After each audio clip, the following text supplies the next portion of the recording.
भी तकरीबन एक महीना पहले मेरे पास 18 साल का बच्चा आया और वो मतलब फूट फूट के रोने लग गया लिटरली। और उसने अपने पेरेंट्स को बहुत कुछ कहा, ब्लेम किया कि जी वो समझते नहीं मेरी नीड्स को, और हमें पता होना चाहिए हम कितने फितने के दौर में रह रहे हैं, हम क्या करें, जहां हम जाते हैं वहां पे फितना है, तो मैं कैसे अपनी सेक्सुअल डिजायर्स को पूरा करूं, यानी मैं क्या करूं। आप लोग कहते हैं कि मैस्टरबेशन गलत है, फिर ये गलत है, वो गलत है, तो मतलब वो इतना अंदर से मतलब भरा हुआ था ना कि ही literally exploded in front of me. तो आई थिंक कि ये बड़ा एक ज़रूरी है कि हम लोग इसको एक बहुत ही प्रैक्टिकल और रियलिस्टिक एंगल से डिस्कस करें कि अर्ली मैरिज क्यों होनी चाहिए, उसकी ज़रूरत क्या है और क्या चैलेंजेस हैं, हर्डल्स हैं, और पेरेंट्स कैसे उसको समझें, और ये कि हमारी यूथ आया प्रिपेयर्ड भी है कि नहीं फॉर अर्ली मैरिज। तो सबसे पहले तो मैं आप लोगों से पूछना चाहूंगा कि इस सिचुएशन रियली दिस वर्स, क्या आपके साथ भी ऐसे बच्चे आते हैं और रोते हैं आके, और looking at all of the environment, universities का माहौल, हर चीज, आपको लगता है कि सिचुएशन वाकई बहुत वर्स होती जा रही है? जी ब्रो। जी बिल्कुल ऐसे ही है। हमारी सोसाइटी बहुत ज़्यादा हाइपर सेक्सुअलाइज हो गई है। हर चीज़ में आप देख लें कि इस चीज़ को, ऑपोजिट जेंडर को इंक्लूड किया जा रहा है। हमारे एडवर्टीजमेंट्स, हमारे ड्रामाज, हमारी मूवीज़, हमारी जो ड्रेसिंग्स हैं, हमारी फैशन इंडस्ट्री, तो हमारी यूथ पे हर तरफ से बम्बार्डमेंट हो रही है। उनकी डिजायर्स जो हैं उसको बहुत ज़्यादा ना एग्जेजरेट किया जा रहा है बाय ऑल दीज मीन्स। बिल्कुल। तो आई बिलीव के we are in an emergency situation. हमारी यूथ इस वक्त इमरजेंसी सिचुएशन में है इन रिस्पेक्टिव ऑफ द ईमान। तो उनके लिए it's very very very important at the moment कि वो अर्ली शादियां करें, उनकी अर्ली मैरिजेस हों, ताकि वो अपने आप को आप समझ लें फितने से बचा सकें। Yes bro. एडवर्टीजमेंट्स की अगर बात करें, कॉर्नेटो का एड, जी कॉर्नेटो आइसक्रीम का जी जी जी मतलब आप देखेंगे उसमें हराम रिलेशन प्रमोट किया जा रहा है मेरी नजरों से। Cornetto is all about like love or date or exactly मैं ऑडियंस बताता, चलो कंज्यूमर साइकोलॉजी मेरा एक कोर्स है, एमएससी साइकोलॉजी जो मेरी चल रही है, बस फाइनल सेमेस्टर इंशाल्लाह। उसमें कंज्यूमर साइकोलॉजी में हमें असाइनमेंट्स मिलती हैं कि आपने एडवर्टीजमेंट्स को क्रिटिकली एनालाइज करना है, जो हमारा कल्चर डिपिक्ट नहीं कर रही जो एडवर्टीजमेंट्स, तो इसलिए मेरी एक नज़र है एडवर्टीजमेंट्स।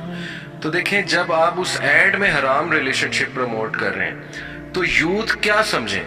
एक तरफ जो है ना वो कहते हैं जी कि मौलवी हमें कह रहे हैं, आप लोग हमें कह रहे हैं कि जी हराम रिलेशन ना बनाएं, दूसरी तरफ है ही ये चीज़, इन ही ये है, हर चीज़ हमें इसी एंगल से नज़र आ रही है। यूनिवर्सिटीज़ में चले जाए, हर एक का बॉयफ्रेंड है, गर्लफ्रेंड है, रिलेशन तो बनता ही बनता है। फिर शादी हम कर नहीं सकते, बल्कि अभी आप मेरे साथ यूएस से, यूनिवर्सिटी ऑफ साउथ एशिया थे, वहाँ पे क्या कह रहा था वो भाई कि मेरा दोस्त है वो हराम रिलेशन में इन्वॉल्व है। जब भी मैं उसे मोटिवेट करता हूँ कि निकाह कर ले, वो कहता है वो तो हो ही नहीं सकता। तो हो क्यों नहीं सकता? पेरेंट्स नहीं मानेंगे, जॉब नहीं लगी, ये नहीं हुआ, वो नहीं हुआ। तो how do you look at the situation? आप चूंकि वॉलंटियर हेड भी हैं, आपके पास भी आके रोते हैं बच्चे। एक्चुअली अली भाई सिचुएशन यही है कि जो हमारी यूथ है ना स्पेशली, उनका जो सबसे बड़ा प्रॉब्लम ये है कि ना उनको कोई अंडरस्टैंड नहीं कर पा रहा। और जो पेरेंट्स हैं, टीचर्स हैं, तलीमी इदारे हैं, देखिए हमारे तलीमी इदारे सबको पता है, इसमें कोई ढकी छुपी बात नहीं है। यूनिवर्सिटीज़ को देख लें, कॉलेजेस को देख लें, स्कूल्स को देख लें, अब तो स्कूल्स में भी ये चीज़ें इतनी आम हो चुकी हैं कि जो एक मिक्स गैदरिंग है, जो लड़का लड़की साथ पढ़ रहे हैं और उसको बढ़ाया भी जा रहा है। यूनिवर्सिटीज़ वगैरह जो हैं, अगर आज ये ख़त्म कर दें कि सिर्फ बॉयज़ की क्लासेस होंगी या गर्ल्स की अलग क्लासेस होंगी, तो यूनिवर्सिटीज खत्म हो जाएंगी, बंद हो जाएंगी, and they are so insecure. तो वो खुद इतना ज्यादा हाइपर कर रहे हैं बच्चों को, लेकिन चैनलाइज नहीं करवा रहे, सुन नहीं रहे। वो कह रहे ठीक है, हो रहा है तो होने दो। इस तरह पेरेंट्स हैं, उन्होंने आंखें बंद की हुई हैं, टीचर्स ने आंखें बंद की हुई हैं, क्योंकि उनको पता है कि अगर हम इनको इस तरफ लेके जाते हैं तो यूनिवर्सिटीज में कौन आएगा या कॉलेजेस में कौन आएगा। Same is the case with the fashion industry, same is the case जो जितना आपने बताया जो कंज्यूमर गुड्स हैं। आप देखिए टायर के इश्तिहार में फीमेल का क्या काम है, एक टायर है, एक बहुत मशहूर कंपनी है, आपने भी देखा होगा। प्रॉब्लम ये है कि हमारे पास बच्चे आते हैं, बच्चे कहते हैं हमें, हमसे रिक्वेस्ट भी करते हैं, लेकिन ऑन द अदर साइड उनको कोई सहारा देने वाला नहीं। देखें ऑब्वियसली शादी के लिए आपको कुछ रिसोर्सेज चाहिए, रिसोर्सेज होना बहुत ज़रूरी है। बच्चों को आप देखें ना कि आप हमारा अगर आप एजुकेशन सिस्टम देख लें तो एक बच्चा मास्टर्स, एमफिल, पीएचडी कर लेता है, लेकिन उसके बाद जॉब नहीं है।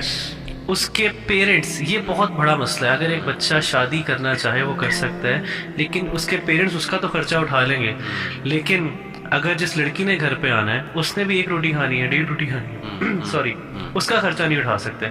तो पेरेंट्स खुद भी इस चीज़ को कवर नहीं करना चाह रहे। Same is the case with education sector. जब ये लोग सुन लेंगे बच्चों को और समझ लेंगे तो फिर कुछ सोल्यूशन निकल आ सकता है, लेकिन ये सुन ही नहीं रहे सर। अफसोस की बात ये है, बस सोल्यूशन ही नहीं देना चाह रहे। बिल्कुल ऐसी वो मेंटोर्स नहीं है एक्चुअली सोसाइटी के अंदर। क्योंकि आई बिलीव के ब्रो ये चीज़ प्रायोरिटी नहीं है ना, इस चीज की प्रायोरिटी यूथ के लिए तो है, और सिर्फ उस यूथ के लिए है जो अपना ईमान बचाना चाहती है। सही, हर बंदा, हर यूथ इज नॉट विलिंग कि शादी हो उनकी। बिल्कुल। तो जो आप बता रहे हैं उनकी प्रायोरिटीज ये नहीं है। अब अनफॉर्चुनेटली अल्लाह ताला हम लोग हिदायत दे एज ए नेशन, पेरेंट्स की प्रायोरिटीज भी ये नहीं है। I know A brother Ali भाई, उसने अपनी अम्मा जी से सवाल किया विद वेरी ड्यू रिस्पेक्ट कि अम्मी आप मेरी पढ़ाई के लिए बहुत कोशिश कर रही हैं, आप चाहती हैं मेरा अच्छा कैरियर बन जाए, which is very natural, parents की ख्वाहिश होती है। लेकिन उसने कहा कि अम्मी अगर अल्लाह ताला मुझे कल को जहन्नुम में फेंक देते हैं because of all those things which I am involved in, और आपको नहीं पता, व्हाट विल यू डू? तो अम्मी ने आगे से कहा बेटा ये क्या बकवास सवाल किया तुमने मेरे से, क्या फजूल बात है, छोड़ो इस बात को, तुम अपनी स्टडीज पे तवज्जो दो। तो unfortunately this is not the priority right now. ये तो बेचारे, जिससे रवि भाई बता रहे हैं ना कि बच्चे आगे रोते हैं, ये तो लिटरली अली भाई बच्चे इतने मिजरेबल स्टेट में आते हैं हमारे पास। यूथ क्लब में तो यही काम है ना, हम लोग लोगों को दिलासा देते हैं, हम लोग यूथ को एक एवेन्यू फ्राहम करते हैं कि वो आए हमारे पास, अपने जो हार्ट आउट करें। तो लिटरली ब्रदर्स आर बेगिंग, क्योंकि ब्रदर्स से हमारी डीलिंग होती है। वो कहते हैं यार अलीम भाई, रवि भाई, अली भाई आपके पास आते हैं, क्या हमारी शादी करा दें, we are ready for it. Even in some cases they are earning a good amount itself.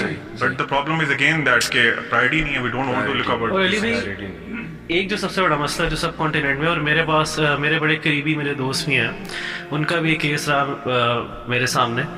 एक सबसे बड़ा मसला जो पेरेंट्स ये समझते हैं कि अगर हमने इसकी शादी कर दी तो whatever he is earning, that earning will be shifted to someone else. और वो जो इनकम है, वो जो इनकम है ना, हालांकि उनको ये समझ आनी चाहिए कि you have to trust on your, आप अपने बेटे पे ट्रस्ट करें कि आपका बेटा है वो। जिस बेटे ने आपको इतने साल धोखा नहीं दिया, जिस बेटे ने आपको इतने साल नहीं कुछ किया, तो हाउ इट इज पॉसिबल कि just for a single person वो सारा कुछ दे देगा? तो ट्रस्ट, लैक ऑफ ट्रस्ट जो है ना वो समझ आ रहा है। ट्रस्ट भी नहीं कर रहे और इनसिक्योरिटी है। मतलब कि एक बच्चा जो है वो CSS ऑफिसर है, एक बच्चे का सॉफ्टवेयर हाउसर। अब पेरेंट्स कह रहे हैं जी we are having a good amount, हम लग्जरी लाइफ गुजार रहे हैं, लेकिन होगा क्या? तो ये आधा हो जाएगा, तो हम तो वो चीज नहीं कर सकते। बल्कि हमारी सोसाइटी में रिश्ते पता है कैसे होते हैं, कि फैमिली में करो, क्यों? ये जिनकी जमीनें होती हैं, इसलिए कि जमीनें विद इन फैमिली, वो किसी गैर को जो है ना वो ना चली जाए। तो ये इस लेवल पे ना सोचा जाता है, विच इज वेरी अनफॉर्चुनेट।